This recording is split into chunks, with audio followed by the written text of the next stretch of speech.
Bismillahirrahmanirrahim. Dear students, Assalamu alaikum. Class 10th, Mathematics, Unit number 3, Variation.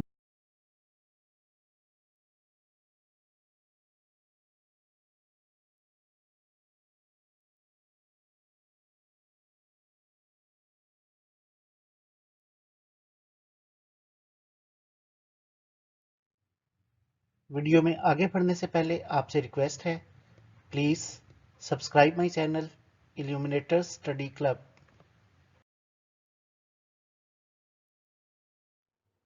Question number 1. The surface area of a cube varies directly as the square of length L of an edge and A is equal to 27 square units when L is equal to 3 units. Find number 1 A when L is equal to 4 units and L when A is equal to 12 square units. तो data note करते हैं. A is directly proportional to L square. Values में A is equal to 27 square units, L is equal to 3 units और इन value से K find करेंगे. फिर relationship बना लेते हैं. A is directly proportional to L square. Proportionality के sign को खत्म करके K कांस्टेंट आ गया.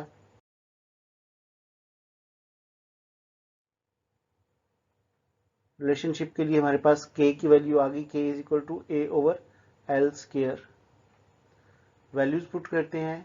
A की वैल्यू 27 थी जबकि L की वैल्यू 3. सो 27 ओवर 3 का स्क्वायर. 3 का स्क्वायर 9 आ गया. 9 और 27 की कटिंग के बाद K की वैल्यू आ गई 3. इस तरह जो रिलेशनशिप है इक्वेशन की फॉर्म में वो बन गया A is equal to 3L square. Students, part 1 में हम A को फाइंड करते हैं जिसके लिए L की वैल्यू हमें 4 यूनिट्स दी हुई है. हमारी इक्वेशन थी A is equal to 3L square. यहाँ L की वैल्यू पुट करेंगे. So A is equal to 3 into 4 का स्क्वायर. 4 का स्क्वायर 16 एंड 16 3 जार 48. इस तरह A की वैल्यू आ गई 48 unit square.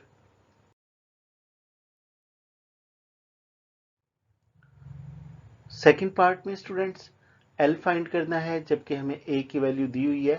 A is equal to 12 square units. तो हमारे पास इक्वेशन थी A is equal to 3L square. यहाँ पे A की वैल्यू पुट करते हैं. So 12 is equal to 3L square. 3 जो L से मल्टीप्लाई हो रहा है 12 की साइड पे जाके डिवाइड कर देगा. तो 3 और 12 की कटिंग के बाद हमारे पास वैल्यू आ जाएगी 4. तो L square is equal to 4. तो स्क्वायर को ख़त्म करने के लिए taking square root on both sides. तो स्क्वायर और स्क्वायर रूट की कटिंग हो जाएगी. इस तरह L इज इक्वल टू 4 का स्क्वायर रूट 2. तो आंसर आ जाता है L is equal to 2 units.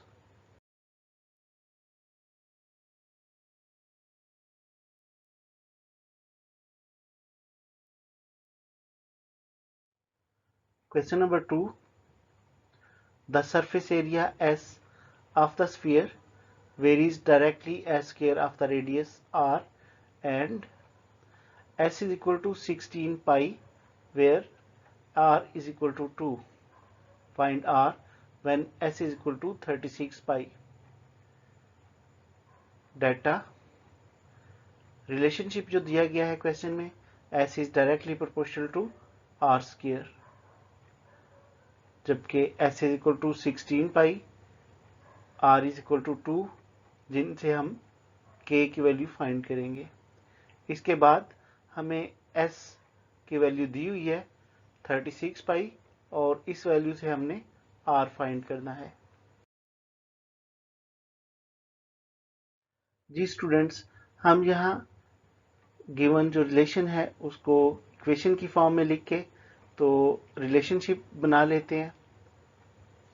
हमारे पास गिवन कंडीशन जी थी S directly proportional to R square, S is equal to K R square.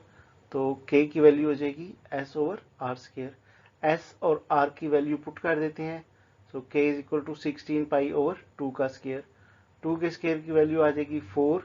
4 और 16 की कटिंग के बाद k की वैल्यू हो जाएगी 4 पाई।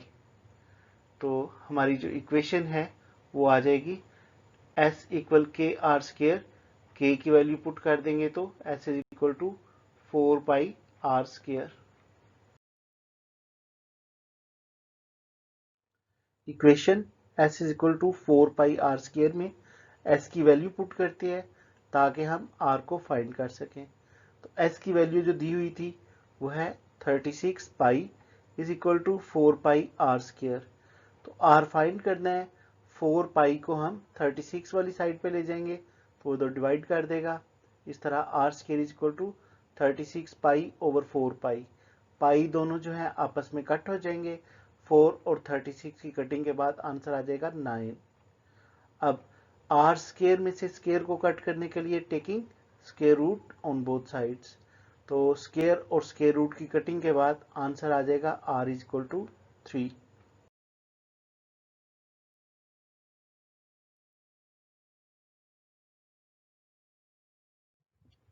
Question number 3. In Hooke's law, the force F applied to stretch a spring varies directly as the amount of elongation S, and F is equal to 32 pounds when S is equal to 1.6 inch. Find S when F is equal to 50 pounds and F when S is equal to 0.3 inch. इस question में हमें Hooke's law की condition दी गई है कि F और S जो है वो डायरेक्टली प्रोपोर्शनल है। हमें F की वैल्यू 32 पाउंड्स और S की वैल्यू 1.6 इंचेस दी हुई है। ये हमें कांस्टेंट K फाइंड करने में हेल्प करेगी। इसके बाद कहा गया है कि पार्ट 1 में आपने S फाइंड करना है जबकि F की वैल्यू 50 पाउंड्स है, और पार्ट 2 में F फाइंड करना है जबकि S की वैल्यू 0.8 इंच है। तो हमारे इस क्वेश्चन का data F is directly proportional to S, F is equal to 32 pounds, S is equal to 1.6 inch. तो हम इन वैल्यू से K फाइंड करेंगे। जी स्टूडेंट्स, अब हम इसको इस तरह सॉल्व करते हैं कि हमारे पास रिलेशनशिप वाली इक्वेशन आ जाए। तो गिवन रिलेशन था F is directly proportional to S, proportionality का साइन खत्म किया, F is equal to KS। अब K की वैल्यू फाइंड करनी है तो S F की साइड पे जाके डिवाइड कर देगा। F और S की वैल्यू पुट करते हैं, इस तरह K की वैल्यू आ गई 20। अब इस वैल्यू को F is equal to KS में पुट करेंगे तो हमारे पास आ जाएगा F is equal to 20S, जो कि इस इक्वेशन का रिलेशन है। तो स्टूडेंट्स, इस क्वेश्चन का पार्ट 1 सॉल्व करते हैं। इस पार्ट में हमने S फाइंड करना है जबकि हमें F की वैल्यू 50 पाउंड्स दी हुई है, और हमने रिलेशनशिप बनाया था F is equal to 20S। यहाँ पे F की वैल्यू पुट करते हैं ताकि हम S फाइंड कर सकें। तो F की वैल्यू 50, अब 50 और 20 डिवाइड करते हैं तो 50 ओवर 20, जीरोस की कटिंग 5 ओवर 2, तो 5 को 2 पे डिवाइड करेंगे, हमारे पास S आंसर आ जाएगा 2.5 इंच। क्वेश्चन नंबर 3 का पार्ट 2, इस पार्ट में F फाइंड करना है जबकि हमें S की वैल्यू 0.8 इंचेस दी हुई है। हमारा relationship F is equal to 20S, S की वैल्यू पुट करते हैं, F is equal to 20 into 0.8, तो 20 और 0.8 को मल्टीप्लाई करने से F की वैल्यू आ गई 16 pound.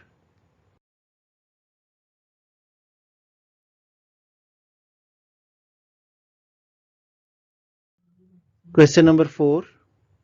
The intensity I of light from a given source varies inversely as the square of distance d from it. If the intensity is 20 candle power at a distance of 12 feet from source, find the intensity at a point 8 feet from the source. Data,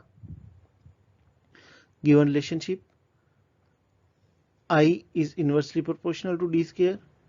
I is given 20 candle power, d is 12 feet, इन दोनों D और I की value से K find करेंगे। उसके बाद हमने I find करना है जब हमें डिस्टेंस D 8 फीट दिया हुआ है। जी स्टूडेंट्स, क्वेश्चन को सॉल्व करते हैं। Relationship I is inversely proportional to D square. Equality की फॉर्म में I is equal K over D square, तो D जो है I से मल्टीप्लाई हो जाएगा।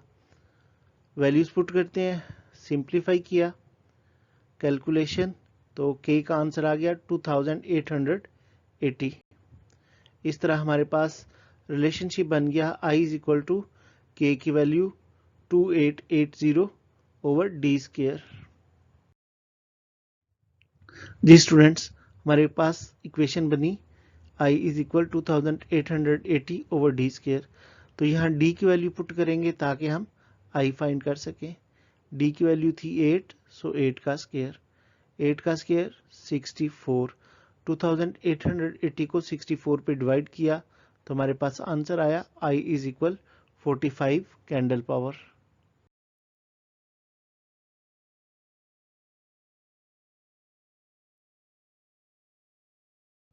Question number 5.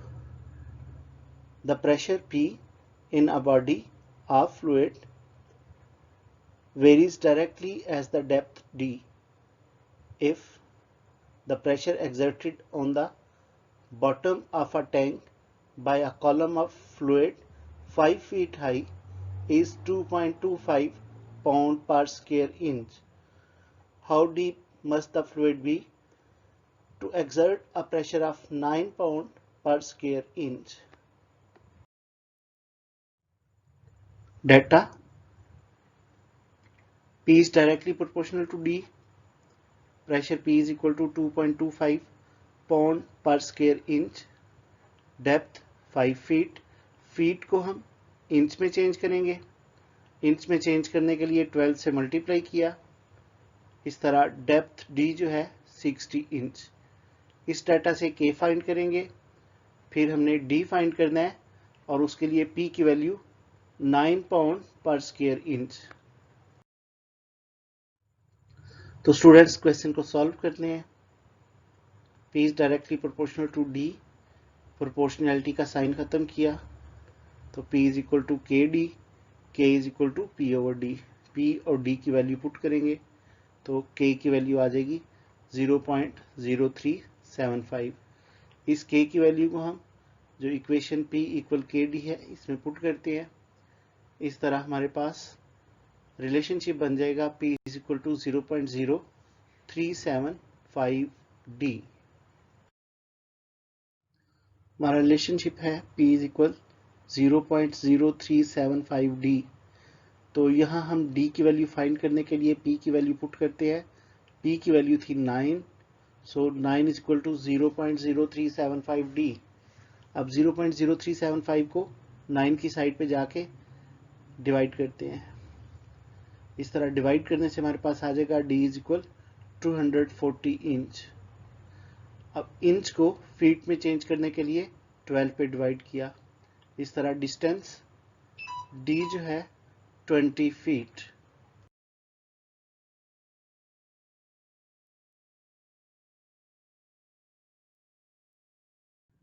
Question number 6. Labor costs C varies directly as the number of workers N and the number of days D. If cost of 800 workers for 13 days is rupees 2,86,000, then find the labor cost of 600 workers for 18 days. Students, यहाँ पे C जो cost है और number of workers और number of days के दरमियान proportion दिया गया है और 800 वर्कर्स 13 डेज में 2,86,000 कमा लेते हैं। तो हमें कहा गया है कि आप फाइंड करें 600 वर्कर्स 18 डेज में कितनी लेबर जो है वो कमाएंगे। स्टूडेंट्स, हमारे इस क्वेश्चन का डाटा है C is directly proportional to N and D. C is equal to 2,86,000 rupees. N is equal to 800 workers. D is equal to 13 days. तो C, N और D की इन वैल्यू से K कांस्टेंट फाइंड करेंगे। उसके बाद हमें वर्कर्स की तादाद 600 दी गई है, डेज की तादाद 18 दी गई है, जिससे हम कॉस्ट C जो है फाइंड करेंगे। K की वैल्यू फाइंड करते हैं, जिसके लिए हमारे पास relationship C is directly proportional to ND, proportionality के साइन की जगह इक्वल और कांस्टेंट K आ गया। तो K फाइंड करने के लिए ND को C की साइड पे ले जाएंगे। K is equal C over ND, values put की, सिंप्लीफाई किया। जी स्टूडेंट्स, K इक्वल 715 ओवर 26। इसके बाद जब मजीद कट किया तो K की वैल्यू आ गई 55 ओवर 2। इस वैल्यू को इक्वेशन में पुट करते हैं। इक्वेशन थी C is equal to K and D, तो हमारे पास रिलेशनशिप बन गया C equal 55 over 2 and D। Students, last part रह गया C is equal to 55 over 2 and D। इसमें हम N और D की वैल्यू पुट करते हैं ताकि हम कॉस्ट वैल्यू फाइंड कर सकें। तो N और D की वैल्यूज आ गई, हमने मल्टीप्लाई किया, कटिंग की, और इस तरह 600 लेबरर्स की 18 डेज के लिए जो कॉस्ट है वो बनती है 2,97,000 rupees.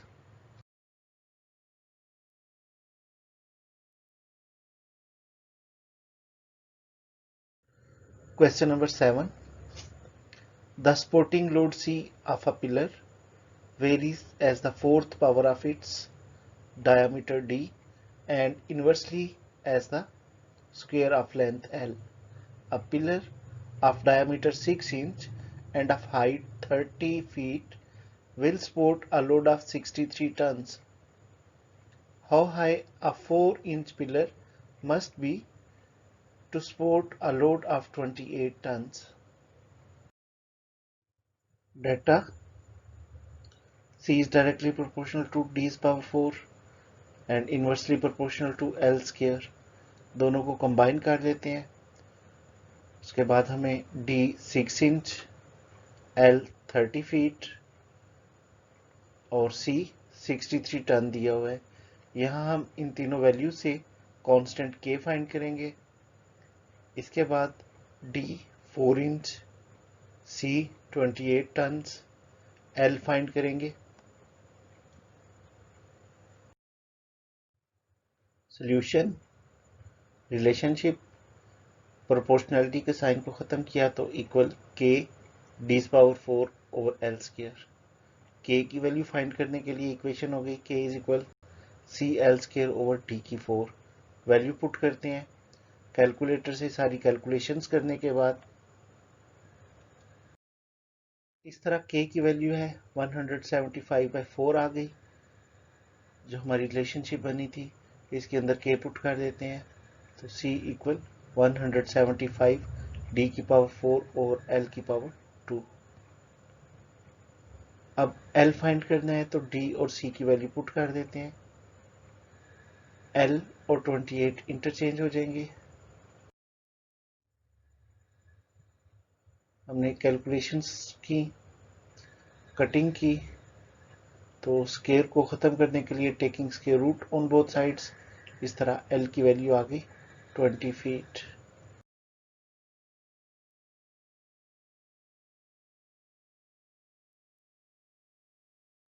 Question number 8. The time T required for an elevator to lift a weight varies jointly as the weight W and the lifting depth D varies inversely as the power P of the motor. If 25 seconds are required for a 4 horsepower motor to lift 500 pound through 40 feet, what power is required to lift 800 pound through 120 feet? Data: T is directly proportional to W and D और P के inversely proportional. T 25 seconds, P 4 horsepower, W 500 pounds। D 40 feet, के find करेंगे, उसके बाद P find करेंगे, जबकि W 800 pound और D 120 feet, जबकि टी की वैल्यू 40 सेकेंड। स्टूडेंट्स क्वेश्चन को सॉल्व करते हैं। गिवन रिलेशनशिप, प्रोपोर्शनैलिटी का साइन को हमने इक्वल और कांस्टेंट से चेंज कर दिया। के की वैल्यू फाइंड करने के लिए आ गया के equal T P over W T. Values put करते हैं। अब इन वैल्यूज की कैलकुलेशन कैलकुलेटर से कर लेंगे। तो के की वैल्यू आ गई 1/200। स्टूडेंट्स, फार्मूला में आप वैल्यूज पुट करेंगे, उसके बाद कैलकुलेशन करेंगे पी की वैल्यू फाइंड करने के लिए। तमाम कैलकुलेशंस करने के बाद हमारे पास आंसर आएगा 12 हार्स पावर। स्टूडेंट्स, यहाँ मैं बहुत शॉर्ट करके आपको क्वेश्चन करवा रहा हूँ। आपने इस क्वेश्चन को डिटेल से करना है और अच्छे तरीके से करना है। अगर समझ नहीं आएगी तो कमेंट करके पूछ सकते हैं।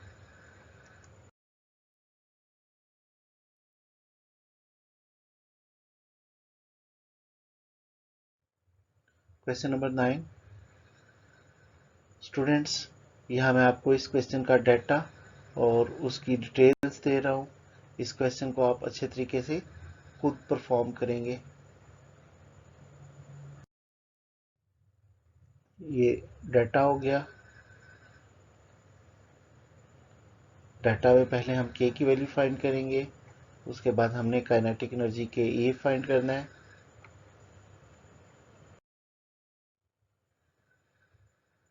तो सबसे पहले हम रिलेशनशिप के लिए के की वैल्यू फाइंड करते हैं।